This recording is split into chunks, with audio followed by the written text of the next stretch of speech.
మనం సాంబార్ రైస్ చేసుకుందాము. దానికి కావాల్సిన ప్రాసెస్ చూసేద్దాం. ఒక గ్లాస్ బియ్యం. ఇప్పుడు ఏదైతే గ్లాస్ తోటి రైస్ తీసుకున్నామో ఆ గ్లాస్లోనే సగం గ్లాస్ కందిపప్పు వేసుకుంటున్నాను. 2 గుప్పెళ్ళు అంతా పెసరపప్పు తీసుకోవాలి. ఇది ఆప్షనల్ మీరు, కానీ ఇది చేస్తే బాగుంటుంది టేస్ట్. ఇప్పుడు దీన్ని ఒక హాఫ్ అన్ అవర్ నుండి ఒక 1 అవర్ వరకు నానబెట్టుకోవాలి. ఇట్లా వాటర్ పోసుకొని ఒక 1 టైమ్ 2 టైమ్స్ అట్లా వాష్ చేసుకొని నానబెట్టుకోండి. ఇప్పుడు సాంబార్ రైస్ చేసే ప్రొసీజర్ చేసేద్దాం. ముందుగా నెయ్యి వేసుకోవాలి. నెయ్యి వేడెక్కింది, అందులో కొద్దిగా జీలకర్ర ఆవాలు, పచ్చిమిర్చి,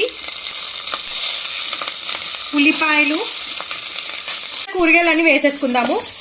క్యారెట్, మీ దగ్గర ఎలాంటి కూరగాయలు ఉన్నా పర్లేదు వేసేసుకోవచ్చు. మునక్కాయలు, బీన్స్, టమాటోలు అన్నీ వేసేసుకుంటున్నాను. ఇవి మంచిగా కలుపుకోవాలి. ఇవన్నిటిని లో ఫ్లేమ్లో కుక్ చేసుకోవాలి. ఓకే, వాష్ చేసి పెట్టుకున్న కరివేపాకు, కొత్తిమీర, వాష్ చేసి పెట్టుకున్న వంకాయల వల్ల సాంబార్ రైస్ బాగా వస్తుంది టేస్ట్. ఇప్పుడు ముందుగా కడిగి పెట్టుకొని నానబెట్టుకున్న పప్పు, బియ్యం వేసేసుకుంటున్నాను. ఇప్పుడు అన్నీ వేసుకొని ఇట్లా కొద్దిగా కలిసేలాగా కలుపుకుందాము. ఇప్పుడు ఇందులోకి తగినంత ఉప్పు, తగినంత పసుపు, కొద్దిగా కారం, అల్లం వెల్లుల్లి పేస్ట్,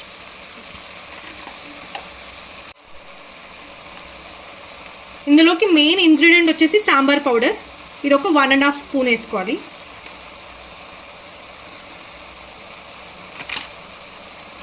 ఇవన్నీ వేసుకొని మళ్ళీ మంచిగా కలుపుకోవాలి.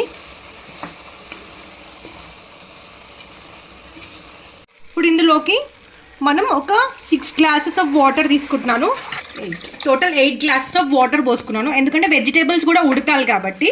ఈ టైంలో ఉప్పు కారం, ఇప్పుడు ఈ టైంలో మీరు ఉప్పు కారం ఏదున్నా టేస్ట్ చేసుకొని చెక్ చేసుకోవచ్చు. ఇప్పుడు ఈ టైంలో మనం ముందుగా ఇట్లా నానబెట్టి పెట్టుకున్న చింతపండు పులుసు వేసుకుంటున్నాను.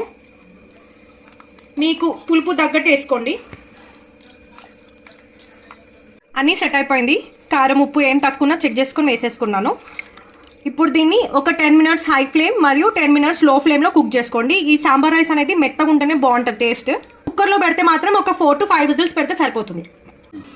హాయ్, నమస్తే ఫ్రెండ్స్. అదా మళ్ళా కొత్త వీడియోతో మళ్ళీ నీ దగ్గరికి వచ్చేసిన. ఇప్పుడు మనము ఇదేందో అంటారు, సాంబార్ రైస్ ట్రై చేస్తున్నాం. ఒకసారి ట్రై చేసి చూద్దాం.